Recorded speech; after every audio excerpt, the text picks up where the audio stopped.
बोलिए कृष्ण कन्हैया लाल की जय। श्री राधा रमन सरकार की जय। श्रीमद् भागवत कथा शुक मुनि जी ने राजा परीक्षित से कही थी। और ये शुक मुनि जी कौन थे, आइए जानते हैं। शुक मुनि जी की कथा अलग अलग शास्त्रों में अलग अलग बताई गई है। एक दंत कथा के अनुसार ब्रह्मा जी ने एक सभा बुलाई। उसमें राजा, महाराजा, देवता, गंधर्व, किन्नर, ऋषिगण सब आए। सभा में एक ही प्रश्न उठा, इन तीनों लोग 14 भवन में सबसे महत्वपूर्ण, सबसे कीमती वस्तु क्या है? किसी ने कहा हीरा, किसी ने कहा सोना, किसी ने कुछ। वहाँ ऋषिगण बैठे थे, बोले ये सब सारी चीजें तो बहुतों के पास में होंगी। जो बहुतों के पास में हो वो कीमती कैसे हो सकती है? जो सबसे महत्वपूर्ण है, जो आज के समय में हर एक के पास नहीं मिलेगी, वो है प्रेम, निस्वार्थ प्रेम। जिस प्रेम में कोई स्वार्थ नहीं होता, ये हर किसी के पास नहीं मिलेगा। तो सब बोले किसके पास मिलेगा? कोई तो प्रेरणा स्वरूप होना चाहिए जिसके पास में प्रेम हो, ताकि सबको प्रेरणा मिल सके। कुछ कहने लगे हो ना हो ब्रह्मा ब्राह्मणी के पास तो होगा, दुनिया बनाई है उन्होंने, उनके पास तो प्रेम होगा।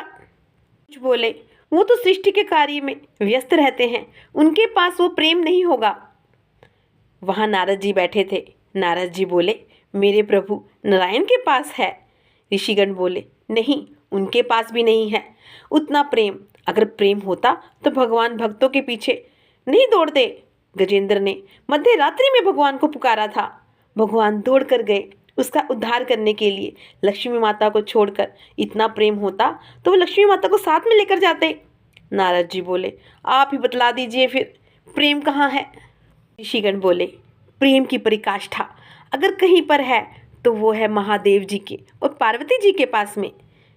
क्योंकि एक तो वो उनके आधे अंग पर विराजती हैं और महादेव जी ज़्यादा से ज़्यादा समय पार्वती जी के साथ रहते हैं, यानी कैलाश पर्वत छोड़कर नहीं जाते। नारद जी बोले नारायण नारायण, अच्छा ये बात है। अगर मैं माता पार्वती और भोले बाबा के बीच झगड़ा करवा दूँ तो? और नारद जी पहुंच जाते हैं कैलाश पर्वत पर। माता के पास बोले बाबा कहाँ है माता? माता बोली देव ऋषि मुझे बतलाइए क्या कार्य है? भगवान राम नाम का जाप कर रहे हैं, आप मुझसे कहिए। नारद जी बोले बाबा ने आपको अमर कथा सुनाई है क्या? माता बोली ये कौन सी कथा है? नारद जी बोले बाबा हर किसी को ये कथा नहीं सुनाते हैं, बाबा जिससे प्रेम करते हैं उसी को कथा सुनाते हैं। माता ने कहा अच्छा, मुझसे प्रेम ही नहीं करते? नारद जी ने कहा नारायण नारायण, मैं क्या जानूं माता, ये तो बाबा से पूछो ना। नारद जी ने अपना काम कर दिया। अब माता के दिमाग में ये बात चल रही है, क्या है अमर कथा, मुझे क्यों नहीं सुनाई? ऐसा क्या है अमर कथा में? माता महादेव जी से पूछती है आपने मुझे अमर कथा क्यों नहीं सुनाई है, क्या है उसमें, मुझे सुननी है। महादेव जी ने कल्प वृक्ष के नीचे बिठाते हैं और कथा आरंभ करने लगते हैं। और उससे पहले महादेव जी एक ताली बजाते हैं, जितने भी जीव जंतु कैलाश पर्वत छोड़कर चले जाते हैं। फिर दूसरी ताली बजाते हैं। महादेव जी का त्रिशूल 3 बार कैलाश पर्वत की परिक्रमा करता है और कोई छुपकर तो नहीं बैठा, कोई सुने ना इस अमर कथा को पार्वती जी के अलावा। और तीसरी ताली बजाते हैं, सुगंधित हवाएं चलने लगती हैं, भक्ति का वातावरण हो जाता है। महादेव जी बोलते हैं देवी मैं कथा आरंभ करने जा रहा हूँ, पर तुम कथा में सोना नहीं, कथा सुनते समय हूँ स्वामी बोलते रहना, ताकि मुझे ज्ञात हो तुम कथा सुन रही हो। पार्वती जी कहती हैं ठीक है स्वामी। महादेव जी पार्वती जी के माध्यम से हम सबको अमर कथा सुनाते हैं।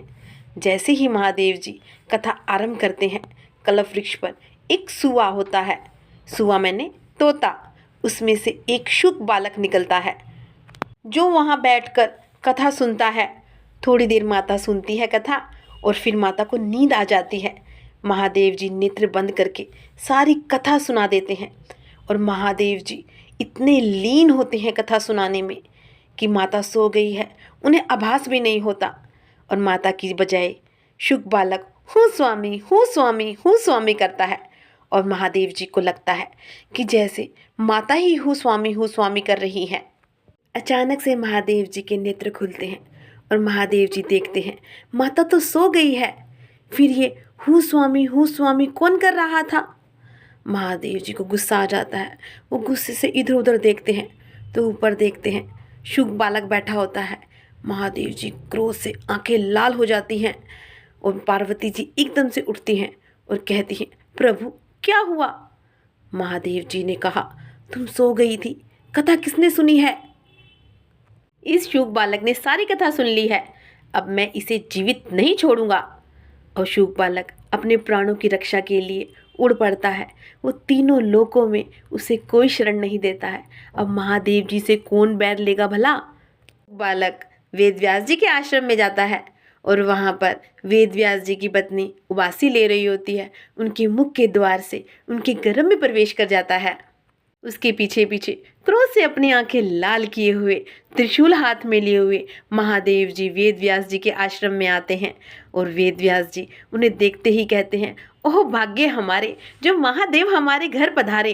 परंतु महादेव इतने क्रोध में क्यों हैं आप। महादेव जी क्रोध से आंखें लाल किए हुए कहते हैं, मैं उसे जीवित नहीं छोड़ूंगा, उसने मेरी अमर कथा सुन ली है। वेद व्यास जी कहते हैं, किसने सुन ली आपकी अमर कथा। महादेव जी सारी बात बताते हैं और कहते हैं, मैं उसे जीवित नहीं छोड़ूंगा। वेद व्यास जी हंसने लगते हैं और कहते हैं, सच में आप भोले बाबा हो, सच में आप महादेव हो। जब उसने अमर कथा सुन ली तो आप उसे मार कैसे सकते हो, वो तो अमर हो गया। अगर आपने उसे मार दिया तो आपकी अमर कथा झूठी हो जाएगी प्रभु, आप उसे नहीं मार सकते हो। महादेव जी कहते हैं, चाहे जो हो जाए मैं उसे मृत्यु दंड देकर ही रहूंगा, उसे बाहर निकालो अन्यथा मेरा त्रिशूल चल जाएगा। वेद व्यास जी कहते हैं, प्रभु अगर आपने त्रिशूल चला दिया तो मेरी निर्दोष पत्नी मर जाएगी, आपको ब्रह्म हत्या का पाप लगेगा और उसके पाप से आपको कोई नहीं बचा सकता है। महादेव जी बोले, ठीक है, मैं उसकी यहीं पर प्रतीक्षा करता हूँ, जब तक वो बाहर नहीं आएगा मैं यहीं पर बैठा रहूँगा। वेद व्यास जी बोले, ठीक है प्रभु, जैसे आपकी इच्छा, परंतु आप उसे मार नहीं सकते हो, वो अब अमर हो गया है प्रभु। व्यास जी बहुत से उपनिषद पुराण लिखते हैं और अपनी पत्नी को सुनाते हैं, जो गर्भ में वो शुक बालक सुन रहा होता है। शुकदेव जी 16 वर्ष माँ के गर्भ में रहते हैं। माँ को अत्यंत पीड़ा हो रही होती है। वेद व्यास जी कहते हैं, पुत्र अब तो बाहर आ जाओ, माँ को अत्यंत पीड़ा हो रही है। श्री शुकदेव जी 16 वर्ष माता के पेट में ही रहे थे। माँ के पेट में 16 वर्ष तक परमात्मा का ध्यान किया। श्री वेद व्यास जी ने पूछा कि तुम बाहर क्यों नहीं आते हो पुत्र। शुकदेव जी ने उत्तर दिया, मैं संसार के भय से बाहर नहीं आता हूँ, मुझे माया का भय लगता है। इस पर श्री द्वारिका नाथ ने आश्वासन दिया, मेरी माया तुझे नहीं लग सकेगी। तब श्री शुकदेव जी माँ के गर्भ से बाहर आए और जन्म होते ही श्री शुकदेव जी वन की ओर जाने लगे।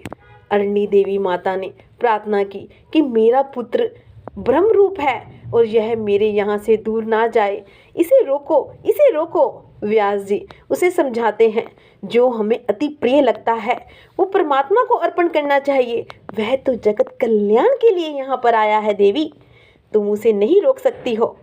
व्यास जी महाज्ञानी थे, फिर भी पुत्र के पीछे दौड़े और व्यास जी नारायण शुकदेव जी को बुलाते हैं, हे पुत्र वापस लौटो, मुझे छोड़कर जाना नहीं, मैं तुम्हें विवाह करने के लिए आग्रह नहीं करूँगा कभी भी। तो श्री कृष्ण जी का ध्यान करते करते सबका भान भूले हो, आ जाओ पुत्र, वापस आ जाओ। व्यापक हो चुके श्री शुकदेव जी वृक्षों द्वारा उत्तर देते हैं, हे मुनिराज, आपको पुत्र के वियोग से दुख हो रहा है, परंतु हमको तो जो पत्थर भी मारते हैं हम उसे भी फल देते हैं। वृक्षों के पुत्र उनके फल हैं, पत्थर मारने वाले को फल दे वही वैष्णव है। तो आप पुत्र वियोग से किस लिए रोते हैं, आपका बेटा तो जगत कल्याण के लिए पैदा हुआ है।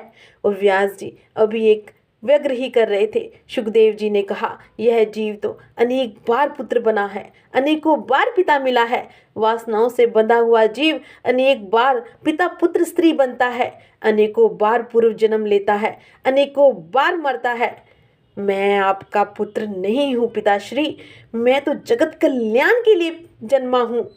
मुझे जाने दीजिए, मेरा ध्यान मत कीजिए। इस प्रकार से श्री सुखदेव जी का जन्म हुआ, जिन्होंने संपूर्ण भागवत का ज्ञान पूरे जगत को दिया। जय श्री राधे, जय श्री कृष्णा।